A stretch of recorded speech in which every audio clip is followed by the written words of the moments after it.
Et nous sommes de retour au plateau pour la dernière partie de cette émission. Nous abordons notre quatrième sujet. Nous parlons à présent du Togo. Faure Gnassingbé confirmé médiateur de l'UA entre la RDC et le Rwanda. Et c'est officiel, le président togolais est le médiateur désigné par la conférence des chefs d'État de l'Union africaine pour mener cette médiation entre la République démocratique du Congo et le Rwanda afin de trouver une solution à la crise qui sévit dans l'est de la République démocratique du Congo. Je vous prie de suivre cet élément sur Faure Gnassingbé et nous reviendrons au plateau pour le débat avec nos invités. C'est à lui que l'Afrique confie l'une de ses crises les plus sensibles. À 58 ans, Faure Gnassingbé, président de la République togolaise, est officiellement désigné médiateur dans le conflit entre la République démocratique du Congo et le Rwanda par l'Union africaine. Discret et habitué des tractations en coulisses, Faure Gnassingbé s'affirme comme une figure crédible de la diplomatie africaine. Et c'est justement cette posture, faite de neutralité et de pragmatisme, qui lui vaut aujourd'hui la confiance des partenaires régionaux. Le choix porté sur le président togolais devient inéluctable, car sur le terrain, à l'est de la RDC, le bruit des armes résonne encore. Face à la progression du M23 et aux tensions croissantes avec le Rwanda voisin, Kinshasa crie à l'agression, Kigali dément. Et la région s'enfonce encore une fois dans la peur d'une guerre totale. Pour l'heure, aucune réunion tripartite n'est encore prévue, mais la médiation togolaise s'organise. Faure Gnassingbé hérite d'un dossier explosif, mais aussi d'une opportunité, celle de replacer l'Afrique au centre de la résolution de ses propres conflits. Et nous sommes donc de retour au plateau pour en parler avec nos invités. Son nom a été proposé par l'actuel président, on est président de la conférence des chefs d'État, président de l'Union africaine, João Lourenço, le président angolais qui était le médiateur désigné par l'Union africaine entre le Rwanda et la RDC. Donc il a proposé le président togolais comme médiateur à sa suite. Et dans cette affaire, il a fallu observer la procédure du silence pour valider sa nomination, bien le choix porté sur le président togolais, et c'est donc validé. Il est désigné pour mener cette médiation. Le rôle de Faure Gnassingbé, ce sera de rapprocher les présidents Félix Tshisekedi de la RDC et Paul Kagame du Rwanda pour discuter et trouver une solution à la crise dans l'est de la République démocratique du Congo. Nos observations avec nos invités sur ce plateau, et comme d'habitude pour ce quatrième sujet, la parole est à qui veut la prendre en premier. Chers invités. Ok, je prends. Non, mais je crois que là, on parle encore de médiation. Médiation entre la RDC et le Rwanda. Et quand vous connaissez bien Faure Gnassingbé, vous ne pouvez pas vous tromper quand vous dites que la médiation, c'est le domaine dans lequel il excelle le plus. Vous avez constaté que déjà en 2016, il a joué un rôle clé dans la médiation entre les deux présidents béninois, Patrice Talon et Yayi Boni, les deux présidents, les deux personnalités béninoises qui étaient en fort à l'époque là. Il avait fait avec sur la président justement, il est arrivé à les faire asseoir autour d'une même table avec le concours de son homologue ivoirien, tu l'as dit, Alassane Ouattara. Et Faure Gnassingbé a joué également un rôle clé dans la libération des 49 militaires ivoiriens qui ont été arrêtés au Mali, à Bamako. Bamako les accusait de mercenaires à l'époque. Il a suffi que le président togolais fasse un tour à Bamako pour que 72 heures après, les 49 militaires là, soient libérés. Donc Faure Gnassingbé, il faut le reconnaître. Je crois que même si on n'aime pas le lièvre, il faut reconnaître qu'il court très vite. Donc c'est un champion en médiation. Un champion en médiation, d'autant plus que quand vous voyez aujourd'hui dans la sous-région, avec l'avènement de l'Alliance des États du Sahel, il est le seul aujourd'hui qui constitue un répondant favorable pour les militaires qui sont au pouvoir. Et donc en dehors de cela, il maintient justement sa place. Il continue pas à jouer le rôle, un grand rôle dans le Conseil des Nations quand je parle de la CEDEAO. Donc c'est un don. Et on ne peut pas lui dénier cela. Donc je crois que cette médiation, il a été choisi justement parce que il a des résultats ou bien il a des acquis à faire valoir. Et donc sur le dossier Goma, Faure Gnassingbé aujourd'hui semble justement être la personnalité la plus indiquée parce que jusque-là, il a fait preuve d'une certaine neutralité. même si vous allez remarquer qu'il a des acquaintances avec les deux présidents, parce que tout récemment, il a été à Kigali, au Forum sur l'intelligence artificielle. Il entretient également de très bonnes relations avec le président Tshisekedi. Donc, c'est des choses en réalité qui vont permettre à Faure Gnassingbé d'arriver d'avoir un résultat. Il pourrait justement réussir là où son homologue angolais a échoué. Donc je pense que c'est une très bonne pioche de la part de l'Union africaine. Et donc il a été nommé par une procédure de silence, vous l'avez dit. Ça veut dire qu'à un moment donné, tout le monde se désistait de ce dossier-là. Personne ne voulait justement hériter de cette patate douce-là. Faure Gnassingbé s'est proposé et il en a obtenu. Tout cela, je pense que c'est le Togo qui gagne à l'étranger. Mais au-delà de ça, je crois que le président il fait fort dans la sous-région. Mais quand vous voyez aujourd'hui, c'est-à-dire qu'au Togo, cette nomination est considérée comme saluée par la mouvance présidentielle. Mais à côté, la nomination elle est fortement critiquée. Et quand vous voyez ce qui se fait, je crois qu'à Goma, c'est une crise. Et que la définition de la crise ne signifie pas forcément absence de guerre. La crise ne signifie pas absence de conflit. C'est-à-dire que vous pouvez être dans un pays où tout semble aller bien, mais il y a une crise, il y a un conflit. Donc c'est pour tout simplement dire que c'est vrai, le président il est médiateur, mais je crois que dans son pays aussi, on a besoin d'un médiateur. Des Togolais ont envie justement de s'adresser à quelqu'un. Les Togolais ont envie justement de se confier justement à quelqu'un pour les aider à sortir de l'impasse sociopolitique. En tout cas, sur cet aspect, il y a ce qu'on appelle le médiateur de la République, qui sera dans la nouvelle constitution changée par les défenseurs des citoyens, mais il y a un médiateur de la République. En tout cas, médiateur de la République qui a été le médiateur de la République qui a été nommé par le chef de l'État. Je parlais de la neutralité qui va justement sur laquelle Faure Gnassingbé peut capitaliser pour atteindre un objectif. Mais je crois que le médiateur de la République dont vous parlez a été nommé par Faure Gnassingbé. Je crois que tout ça là, tout ce monde-là, fait partie du régime. Et je le dis parce qu'il y a crise chez M. Faure Gnassingbé aujourd'hui. Si un responsable d'institution, il doit être nommé par le chef de l'État. Et bien sûr, voilà pourquoi il lui serait difficile en fait de prendre des positions ou bien de trancher une affaire qui va, désavantager celui qui l'a nommé.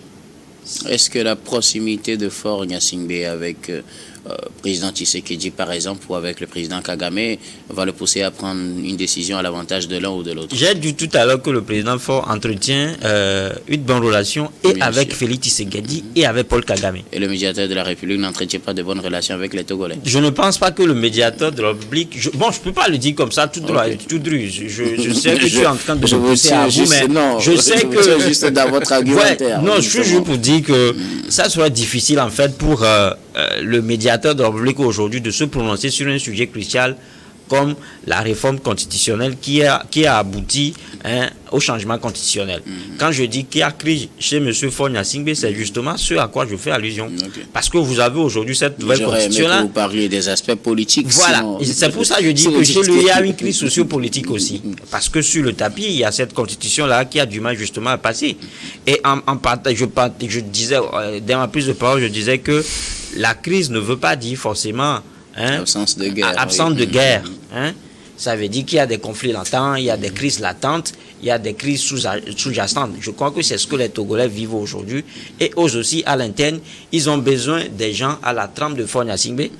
C'est-à-dire qu'un médiateur, justement, à qui il veut se confier. Un médiateur à l'interne ou à l'externe? Un médiateur à l'interne, peut-être aujourd'hui, entre l'opposition et le pouvoir. Et le pouvoir, il sera nommé par qui alors? Ça, je ne sais vous le PCM. dire. Ça, je ne sais le dire. Mais ce que je sais, je proposais, mais vous m'avez dit s'il est nommé par le chef de l'État, il va prendre parti. Or, s'il est à l'interne, je pense qu'il doit forcément être nommé par le chef de l'État. Là-bas, c'est l'Union africaine qui nomme le médiateur. Là, il doit être externe alors. C'est l'Union africaine qui nomme le médiateur. Si cette institution souhaite que la crise soit résolue aussi au Togo, elle peut nommer justement un médiateur. Ce sera un médiateur médiateur externe, justement. Voilà. C'est maintenant que vous avez répondu à ma question. Merci beaucoup à vous, Louis Kabako. Alors, Adam Adjonou, Fonga Singbe confirmé maintenant dans son rôle de médiateur entre le Rwanda et la République démocratique du Congo. On sait que les deux pays sont en froid depuis la résurgence du M23 dans l'est de la RDC avec ces attaques qui continuent malgré l'existence de plusieurs mécanismes. L'Union africaine a son mécanisme également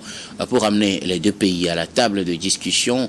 L'ancien médiateur de l'Union africaine, le président Joao Lourenço, a proposé Fonga Singbe. Il a finalement validé.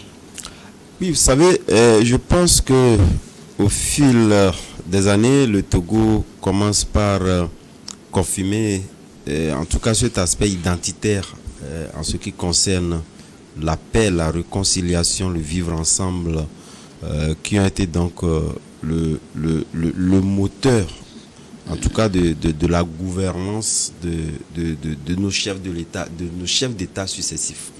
Je pense que lorsqu'on parle de médiation, et le Togo a toujours fait figure de proue en ce qui concerne donc les choix sur lesquels l'on devait donc tabler pour amener des belligérants donc à s'entendre lorsque la crise devient donc aiguë. Cela ne date pas d'aujourd'hui. Je pense que c'est en cela que je parle d'une valeur identitaire. Et je pense qu'elle est si bien incarnée par le chef de l'État, Faure Gnassingbé, en ce sens que nous ne pouvons plus revenir sur un certain nombre d'aspects déjà réussis, que ce soit dans la sous-région ou sur le continent. Mais ce qu'il faut révéler, c'est justement ce non-triomphalisme que le Togo ne sait pas donc d'afficher en ce qui concerne donc ses succès diplomatiques pour concilier en tout cas deux pays qui sont donc en froid. Moi, j'éviterais en tout cas le thème d'échec en ce qui concerne le président Joao Lourenço. Oui. Parce que lorsque vous prenez cette crise-là, c'est une crise assez profonde et qui fait énormément de dégâts. Et qui est une crise existentielle sur la résurgence en réalité, en tout cas également des approches qui n'ont pas permis en réalité donc d'arriver à une issue assez favorable dans les minutes qui suivent. Si nous le prenons comme tel, je pense qu'on aurait pu donner déjà des bases assez solides au président Faure Gnassingbé pour réussir en réalité dans cette médiation-là. Et justement, lorsque vous prenez l'homme dans toute sa dimension, c'est vrai que ceux qui n'ont pas eu en tout cas cette chance-là d'approcher Faure Gnassingbé peuvent inventer des rhétoriques qui ne vont pas dans ce sens. C'est quelqu'un qui est à l'écoute des petits ou des grands.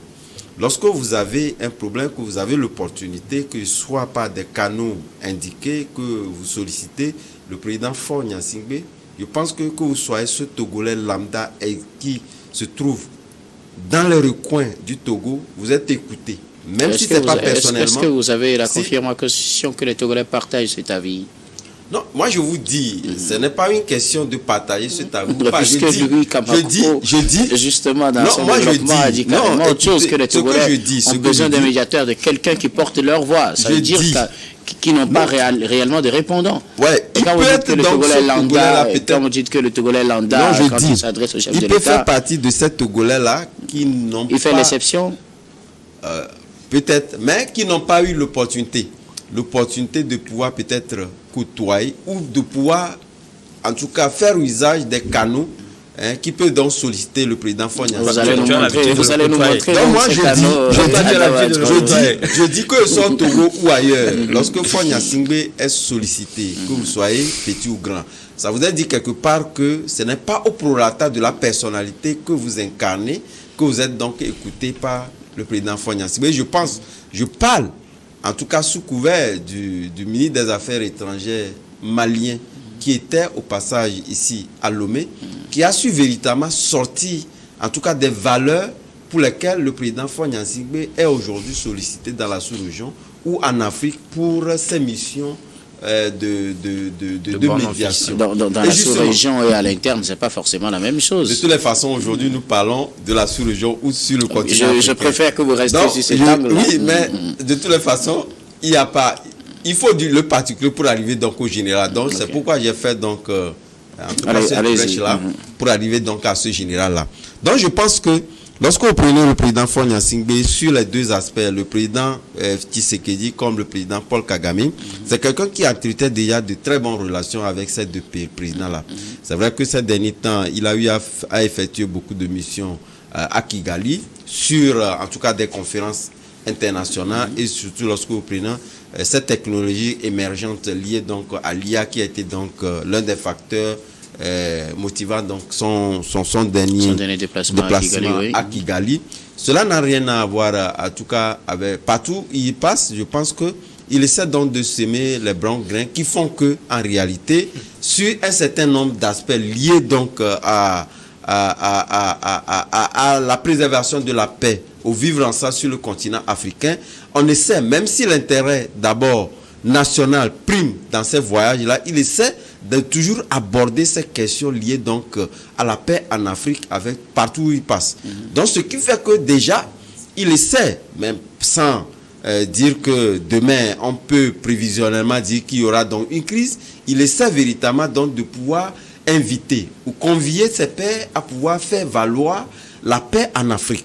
Donc je pense que partout où il est passé, il a déjà ces questions identitaires qui font que le chef de l'État, Faure Gnassingbé, lorsqu'il est choisi déjà, il a des arguments en sa possession pour véritablement faire en sorte que les deux positions donc soient liées. Pour donc sur cette crise-là, l'homme de la situation. Oui, je pense qu'aujourd'hui, on peut le dire ainsi, parce que de toute évidence, comme je l'ai dit, au regard du fait qu'il a été déjà de bonnes relations et au regard du fait que lorsque nous remontons l'histoire, lié donc à ces deux pays-là, le président Gnassingbé Eyadema est aussi passé par là. Et donc, pensant sur ces pas, le président Faure Gnassingbé peut véritablement donc arriver à concilier, en tout cas, ces deux situations qui sont des situations qui ne sont pas, en tout cas, reluisantes pour notre pays africain. Et je pense que les deux chefs d'État également partagent l'avis de pouvoir donc, en tout cas, arriver donc à la paix. Et surtout lorsque nous prenons les situations actuelles.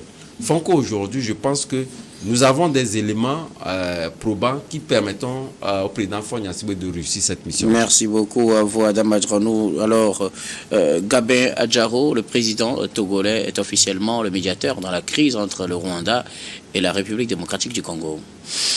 Oui, heureux les hommes de paix quand ils seront appelés fils de Dieu. C'est toujours une très bonne chose quand on vous appelle à venir faire la paix. Le Togo s'est toujours illustré. C'est un honneur pour le Togo de toujours s'illustrer comme faiseur de paix, celui-là qui apporte quand même la quiétude entre les pays. Et cette fois-ci, le président de la République a été choisi par ses pairs. Bon, c'est vrai que c'est le président en exercice de l'Union africaine, João Lourenço, ex-médiateur dans cette crise-là qu'il a quand même proposé, mais les autres ont accepté quand même la proposition par rapport à ce qu'il a déjà fait. Ça veut dire qu'il a déjà un bilan assez positif. Lui a évoqué un certain nombre de choses par rapport à certaines crises qu'il a déjà eu à résoudre. Et aussi, par rapport à sa longévité au pouvoir, ça veut dire qu'il connaît certaines officines aussi. On ne peut pas prendre quelqu'un comme ça qui ne connaît pas véritablement le terrain, aller négocier avec les gens et apporter la paix dans une crise aussi fratricide que la crise rwando-congolaise. Mais, vous savez, il y a beaucoup de questions qui se posent. Et moi, je suis très pessimiste à la résolution de cette crise par le président togolais, son excellence Faure Gnassingbé. Son devoir, c'est d'amener les deux pays à la table de discussion. Oui, amener les deux pays à la table de discussion, ce qui va être très compliqué, parce que nonobstant les relations qu'il y a entre M. Faure Gnassingbé et les deux présidents, il entretient de très bonnes relations avec ces présidents-là, mais on ne peut pas dire qu'il va faire de la magie. Il ne fera pas de la magie parce que cette crise-là, ça dépasse l'espace africain. Comprenons-le, cette crise nous dépasse et ça dépasse l'espace africain. Parce qu'au prime abord, João Lourenço a fait un travail remarquable. Mais João Lourenço aussi a pratiquement les mêmes relations qu'a Faure Gnassingbé avec ces présidents-là. Il s'entend très bien avec Paul Kagame, il s'entend très bien avec Félix Tshisekedi. Et il a un poids économique dans la sous-région. Et géographiquement, il est très proche dans la sous-région, ce qui veut dire qu'il connaît mieux la sous-région que M. Faure Gnassingbé, excusez-moi le terme. Donc, à un moment donné, si João Lourenço, qui a tout ce poids-là, n'est pas arrivé à résorber le problème, ça veut dire que ça dépasse l'espace EAC-SADC et ça dépasse même l'Union africaine. En dehors de cela, il y a le poids du mandant. L'Union africaine aujourd'hui a quel poids dans cette crise? Est-ce que la voix de l'Union africaine porte dans la crise entre la RDC, le Rwanda et aussi le M23? Voilà le problème aujourd'hui. Joël Lourenço a tout tenté. Il a envoyé des émissaires à tout moment, juste pour faire asseoir les deux messieurs autour d'une table pour pouvoir discuter. Ça n'a jamais eu lieu. Mais, patatras, on a retrouvé les deux messieurs à Doha. Et là, bon, comme le M23 voulait aussi se faire entendre et s'asseoir autour d'une table de discussion avec les trois messieurs pour que ça soit une discussion tripartite, ils ont encore fait une attaque. Le lendemain, on les a appelés. Ils sont aussi partis à Doha. Ça veut dire que la résolution de cette crise-là dépasse les frontières africaines. C'est vrai, M. Faure Gnassingbé, c'est un homme qui est convaincu qu'il faut toujours apporter la paix là où il y a la guerre. Et c'est très bien, c'est très noble. Mais sa volonté seule ne va pas suffire. Parce qu'il y a des intérêts derrière. Est-ce que ces gens-là ont la volonté de laisser respirer la RDC? Félix Tshisekedi, lui, est venu retrouver cette guerre-là. Cette crise a toujours existé. Il est venu retrouver. Et ça va toujours exister après Félix Tshisekedi. Parce que les raisons sont profondes. Et M. Faure Gnassingbé, il va pouvoir jouer de tout son poids. Il fera ce qu'il faut. Mais, il ne pourra pas réussir. Excusez-moi, je suis très pessimiste par rapport à cette affaire. Les causes sont ailleurs. Les causes sont ailleurs. Ceux-là qui doivent résoudre le problème, on les connaît. Ils sont ailleurs. Ce sont eux qui tirent les ficelles et ils décident de l'orientation de la crise. Aujourd'hui, on ne parle même pas de la position de Kabila. Ce monsieur-là qui est assez puissant et qui sait ce qu'il est en train de faire. Le Rwanda aujourd'hui peut dire non, je ne suis plus dans ce conflit-là. Mais le M23 va se signaler. Qui tire les ficelles du M23 et de l'AFC? Voilà des questions qu'il faut se poser. Donc ce sont des grandes puissances qui sont derrière. Je ne sais pas si la Chine va s'asseoir autour de la table de discussion. Je ne sais pas si les États-Unis vont s'asseoir. Je ne sais pas si la Turquie va s'asseoir. Je ne sais pas si les autres pays qui sont quand même des parties prenantes de cette crise-là aussi, mais en sourdine, vont s'asseoir autour de la table de discussion. Tous ces pays, ils sont des parties prenantes. Ce sont des parties prenantes. Là où il y a des intérêts, nous arrivons pratiquement, s'il vous plaît, on va se mettre d'accord sur un principe. Louis Kamako, s'il vous plaît, nous arrivons pratiquement à la fin de ce numéro de Regard Croisé. Vous aurez le temps de réagir. J'espère que ce sera pour vos derniers mots et donc vous serez prêts, vous tous d'ailleurs, pour qu'on puisse clôturer en toute beauté. Louis Kamako. Non, mais c'est pour dire que la résolution de cette crise-là sera progressive. On ne demande pas à M. Faure Gnassingbé de juste faire tête les Amanais des Congos. La première des choses à faire, c'est d'arriver à faire asseoir les belligérants, les adversaires autour d'une même table. Et je pense que, par claquement de doigts, mais je suis trop optimiste, mais je crois qu'il va arriver à le faire. Et Gabin même disait tout à l'heure, il parlait de la longévité de Faure Gnassingbé au pouvoir, et du coup, il a un candidat d'adresse épais. Donc, s'il faut aller en Chine, ou il faut aller aux États-Unis, il faut aller, c'est le mot de faire. À Doha ou à Qatar, justement, pour rencontrer les dirigeants, je pense qu'il va le faire. Et dans ce dossier-là, il y a quelqu'un que vous ne mentionnez pas souvent, c'est le professeur Robert Doucet, c'est lui qui sera la mallette et il sait bien le faire. Merci beaucoup. À vous, Louis Kamako, vous êtes journaliste et analyste politique. Merci d'être passé sur ce plateau. Merci aussi à vous aussi. Adam Adronou, vos mots de fin. Oui, vous savez, mes mots de fin, je vais les consacrer toujours sur cette crise-là et cette médiation de Faure Gnassingbé. Vous savez, la résolution d'une crise ne dépend pas de la grandeur de l'homme, ni de la richesse d'un pays, et encore moins, en tout cas, de tout ce qui est lié au fait que les deux pays regardent dans l'Union africaine. C'est vrai que c'est sous mandat de l'Union africaine que Faure Gnassingbé a été désigné dans la résolution de cette crise-là. Mais au-delà de tout, je pense que la grande question qui se pose, c'est comment faire pour concilier les deux pays, peu importe qu'ils appartiennent au SADC, à l'Union africaine, etc. Et que cette crise-là dépasse les frontières africaines. Je pense que nous parlons de l'Afrique. Et justement, j'invite Gabin à dissiper donc ces inquiétudes. Si tel que le président Faure Gnassingbé est arrivé donc à dénouer des crises qui sont même plus aiguës en Afrique. Je pense qu'il va réussir cette crise-là, n'en déplaise à qui veut. Merci beaucoup, Adam Adrono. Vous êtes journaliste, analyste politique. Merci d'être passé sur ce plateau. C'est moi. Gabin Adjaro, mot de fin. Je l'ai dit, je vais le répéter. Et je ne suis pas en train de discréditer le président Faure Gnassingbé, parce que c'est une très bonne chose que de vouloir faire apporter la paix. Mais je suis très pessimiste, parce que, je l'ai dit, cette crise-là, ça dépasse les frontières africaines. On a déjà vu la crise soudanaise. Il a voulu faire en sorte que les deux positions puissent s'entendre. Mais est-ce qu'il a eu? Les deux positions se sont entendues. La guerre ne continue plus. En tout cas, au Soudan, il faut le rappeler.